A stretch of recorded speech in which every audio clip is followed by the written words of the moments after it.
Episode 54 की शुरुआत वहीं से होती है जहां से हमारा पिछला एपिसोड खत्म हुआ था। तो पिछले एपिसोड में हमने देखा था कि वरदान सेक्ट का लीडर वू सुसिन को मारने की धमकी देता है। इसके बाद हमें उन लोगों को आमने सामने दिखाया जाता है। तब सुसिन अपनी तलवार निकालते हुए बोलता है, मैं कोई बकरा नहीं हूँ जो अपनी बलि के लिए तुम्हारे सामने आकर खड़ा हो जाऊंगा। तब वह वो कहता है, अबे मूर्ख, तेरी हिम्मत कैसे हुई मेरे सामने अपना मुंह खोलने की। ये कहकर वो अपनी तलवार में किसी तरह की एनर्जी इकट्ठा करके उस सुसिन से बोलता है, अगर साले तू मेरे हाथों से मरना ही चाहता है तो मैं तेरी ख्वाहिश जरूर पूरी करूंगा। ये बोलकर वह उस पर अटैक कर देता है। तब सुसिन सोचता है, ये सच में बहुत ही ताकतवर है। क्या यही डिवाइन पैलेस कल्टीवेटर की पावर है? अबे सिस्टम जल्दी कर, जल्दी से मेरे पॉइंट्स को रिडीम कर। फिर वह सिस्टम उसके एक्सेस को डिनाई कर देता है। फिर वो सोचता है, अबे साले ये चल क्या रहा है? अबे जल्दी कर भाई, जल्दी से उस शॉप को ओपन कर वरना यही मारा जाऊंगा मैं। पर सिस्टम उसकी बातों का कोई भी रिस्पॉन्स नहीं देता है। फिर वह उसके अटैक को देखकर सोचता है, क्या सच में मैं यहाँ मारा जाऊंगा? क्या यही मेरा अंत है? वह सोच ही रहा होता है कि तभी एक ब्लेड आकर उसके अटैक को बीच में से काट देता है, जिसकी वजह से वहाँ बहुत बड़ा ब्लास्ट होता है।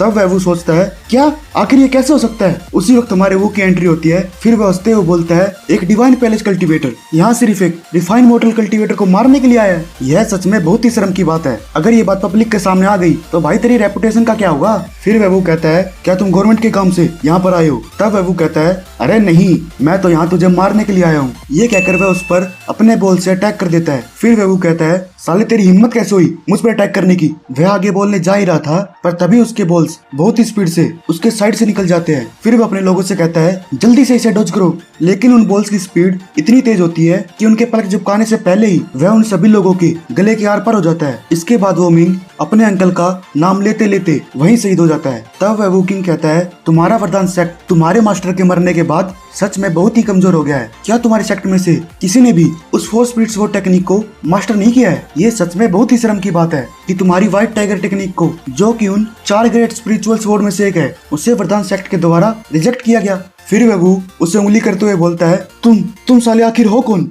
फिर वह वो किंग कहता है, सच में तुम्हारे जैसे पिछली जनरेशन के कल्टीवेटर अब किसी काम के नहीं है। कम से कम तुम पहले मॉडल रैंकिंग पर तो थे और अब तो ऐसा लग रहा है कि तू इस दुनिया पर बोझ के अलावा और कुछ नहीं है। अपनी बेइज्जती सुनकर वह उसे गुस्से में गाली देते हुए अपनी पूरी एनर्जी के साथ उस पर गोल्डन व्हाइट टाइगर टेक्निक का यूज करता है। लेकिन वह वो किंग उसके अटैक को एक ही हाथ से रोक लेता है। फिर वह उससे कहता है, जैसे कि मैंने तुझसे पहले कही थी कि तू इस दुनिया पर बोझ के अलावा कुछ नहीं है। फिर वह वो डरते हुए सोचता है, ये तो इल्यूजनरी पाम टेक्निक है। ये कैसे हो सकता है? क्या तुम उस 6 गेट की फैमिली में से हो? इसके इन्हीं शब्दों के साथ ये एपिसोड खत्म होता है। और डोंट वरी भाइयों, अगला एपिसोड भी अभी एक्सप्लेन कर देता हूँ। तो एपिसोड 55 में हमें उन दोनों को एक साथ दिखाया जाता है। तब वह वो किंग उससे कहता है, तूने बिल्कुल सही जवाब दिया, लेकिन बेटा इसके लिए तुझे कोई रिवॉर्ड नहीं मिलने वाला है। ये कहकर वह उस पर अपने दूसरे हाथ से उस पर अटैक कर देता है। लेकिन वह वो जैसे तैसे करके अपने आप को उसके अटैक से संभाल लेता है। फिर वह उससे कहता है, उस इंपीरियल कोर्ट का इतना इंपॉर्टेंट मेंबर अचानक से इस गैंगस्टर के बिजनेस में कैसे इन्वॉल्व हो सकता है? वह आगे कुछ बोलने जा ही रहा होता है, लेकिन तभी वह वो किंग अपने बॉल से उसे काटकर वहीं खत्म कर देता है। फिर वह बोलता है, कचरा हमेशा कचरा ही रहता है और तू जैसा कचरा मौत ही डिजर्व करता है। हाँ तो फैक्शन मास्टर सू, मुझे यहाँ देखकर चौंक तो नहीं गए? तब वह सुसिन कहता है, अरे भाई वो किंग, सरप्राइज तो दूर की बात है, मुझे तो ये विश्वास नहीं हो रहा कि आपके पास इस लेवल की पावर है। इस हिसाब से तो आप उस पूर्वी विभाग में न केवल पावर के मामले में बल्कि उससे भी कहीं ज्यादा लग रहे हो। फिर वह वो किंग कहता है, अरे भाई सुसिन, ऐसी कोई बात नहीं है। वैसे जब मेरे गोल्डन डेज चल रहे थे उसकी तुलना में तो मैं आज कुछ भी नहीं हूँ। तब सुसिन कहता है, अरे भाई वो किंग, तो तू ये कहना चाहता है कि तुम्हारे जैसे नोबडी ने इतनी आसानी से एक डिवाइन पैलेस के कल्टीवेटर को मार दिया? पर जो भी हो, आपका मुझे बचाने के लिए बहुत बहुत धन्यवाद। लेकिन मैं ये अभी भी जानना चाहता हूँ, आखिर उस चैंगनिंग में हुआ क्या है? फिर वह वो किंग कहता है, अरे भाई सुसिन, अगर सच बात बोलूं तो हमारा पैलेस उस सेंटिवन के स्पाइस और उस खजाने के बारे में पहले से ही जानते थे। इसके अलावा उस गोंग की ट्रू आइडेंटिटी भी हमको पहले ही पता चल गई थी। तब वह सुसिन कहता है, तो आपने उसे पहले ही खत्म क्यों नहीं किया? आपके इस मैटर का इस दिन तक लंबा खींचने का मतलब क्या हुआ? तब वह वो किंग कहता है, ये सच है भाई सुसिन, हमें उसकी इन्फॉर्मेशन के बारे में पहले से ही पता थी, पर हम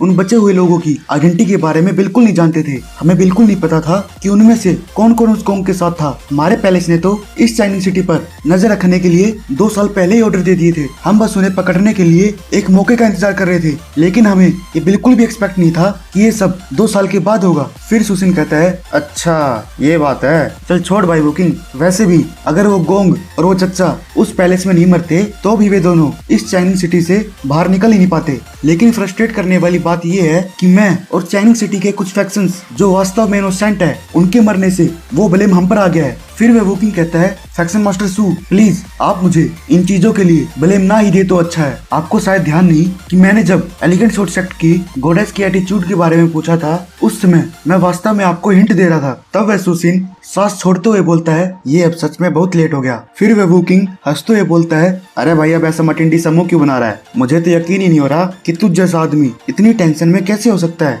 जिसने उस फैंग को बिना किसी हेजिटेशन के मार दिया। तब वह सुसिन कहता है, ऑफिसर वोकिंग आप मुझे बार बार फैक्शन मास्टर बुलाना बंद कीजिए। ये सब हो जाने के बाद मैं तो उस कुत्ते की तरह हो गया हूँ जिसने अपनी फैमिली को खो दिया हो। अब तो मेरे पास भागने के अलावा कुछ है ही नहीं, मैं तो अब अपने फैक्शन में भी नहीं जा सकता। फिर वोकिंग कहता है, अरे भाई सुसिन तुझे जाने की कोई जरूरत भी नहीं है। वैसे भी मैंने उस वरदान सेक्ट के वू को इसलिए मारा है ताकि मैं तुझे जिंदा रख सकूं। तब सुसिन पूछता है, आपके ये कहने का मतलब क्या ऑफिसर वोकिंग? फिर वोकिंग कहता है, इजी पीजी। अरे भाई सुसिन मैं तुझे अपने 6 गेट में ज्वाइन करवाना चाहता हूँ। ये सुनकर वह सुसिन शॉक हो जाता है। तब वोकिंग उसके कंधे पर हाथ रखते हुए बोलता है, ये मत भूलो सुसिन, मैंने तुमसे पहले ही कहा था कि तुम जैसे टैलेंटेड बंदे को अपनी लाइफ उस चाइनिंग सिटी में वेस्ट नहीं करनी चाहिए। और अगर तुम उन पॉलिटिकल फील्ड में खुद को इन्वॉल्व नहीं करना चाहते तो सिंपली तुम्हारे पास चॉइस है कि तुम 6 गेट्स को ज्वाइन कर सकते हो। फिर सुसिन कहता है, अरे भाई वोकिंग मुझे तो ये लग रहा है कि आप शायद पहले से ही मुझे 6 गेट ज्वाइन करवाने के चक्कर में थे।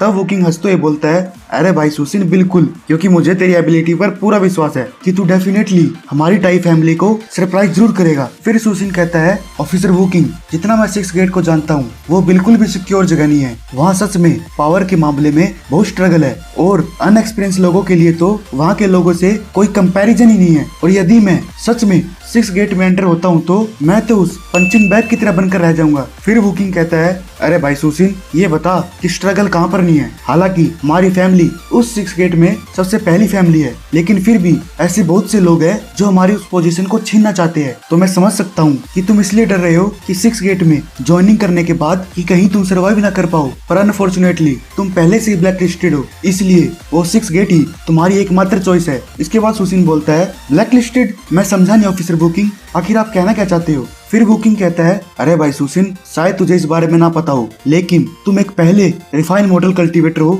जिसे ब्लैकलिस्टेड किया गया है। तुमने सच में इस मामले में बिल्कुल रिकॉर्ड तोड़ दिया है। तो तुम्हें ब्लैकलिस्टेड का मतलब बता दूं कि ब्लैकलिस्ट वाला बंदा उन हेवन, अर्थ और मॉडल रैंकिंग के सिमिलर होता है। और इम्पोर्टेंट डिफरेंस ये है कि पहले 360 लोगों का रैंक उनके प्राइज मनी के अकॉर्डिंग ही डिसाइड होता है, और जो तुम्हें पकड़ने का प्राइज मनी है वो कोई छोटा मोटा नहीं है। इसलिए वो लोग तुझे पकड़ने के लिए किसी भी हद तक जा सकते हैं। इसलिए तेरे पास सिर्फ वही एक चॉइस है, बाकी आगे तू खुद ही समझदार है कि तुझे क्या करना है। फिर सुसिन बोलता है, ऑफिसर वोकिंग आपकी एडवाइस के लिए बहुत बहुत धन्यवाद, मैं जरूर इस 6 गेट को ज्वाइन करूंगा। तब वोकिंग उसके कंधे पर हाथ रखते हुए बोलता है, बहुत बढ़िया सुसिन, बहुत बढ़िया, तुमने ये फैसला लेकर बहुत ही बढ़िया किया है। और हाँ, तुम जैसा सोच रहे हो ना, उस 6 गेट का मेंबर बनना उतना भी मुश्किल नहीं है। बाकी मुझे पता नहीं कि तेरे साथ उस पैलेस में क्या होगा, लेकिन ये पक्का है कि हमारी टाई फैमिली और 6 गेट ज्वाइन करने के बाद डेफिनेटली तुम्हें किसी भी प्रकार का कोई लॉस नहीं होगा। ये कहकर वह वोकिंग किसी तरह के केमिकल को उन सभी मरे हुए लोगों के ऊपर डाल देता है, जिसकी वजह से उन सभी की बॉडी वहीं डिजोल्व हो जाती है। फिर सुसिन उससे पूछता है, ऑफिसर वोकिंग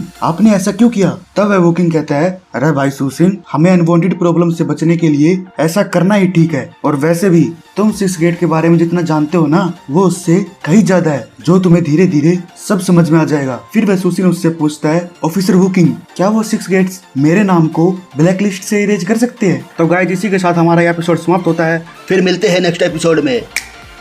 अच्छा है।